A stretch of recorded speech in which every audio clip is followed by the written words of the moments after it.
আচ্ছা, এটাকে আমরা এইভাবে লিখতে পারি 2,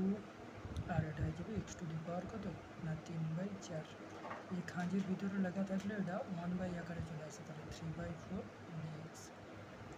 সমান 2 তো কনস্ট্যান্ট, এটাকে বাইরে বার করে নেব। আর নিচে যদি আমার পাওয়ারে কিছু থাকে এটা উপরকে নিয়ে যায়, তাহলে পাওয়ারটা হয়ে যাবে মাইনাস, তাহলে এক্স টু দি পাওয়ার -3/4 আর হয়ে যাবে ডিএক্স সমান 2 যেমন আছে থাকবে, এটার ইন্টিগ্রেশন করলে এটা হয়ে যাবে x to the power -3/4 plus 1, আর নিচেরটাও হয়ে যাবে -3/4 প্লাস 1 প্লাস হবে সি সমান চিহ্ন দেব 2 x to the power -3/4 plus 1 করলে এটা হয়ে যাবে কত 1/4,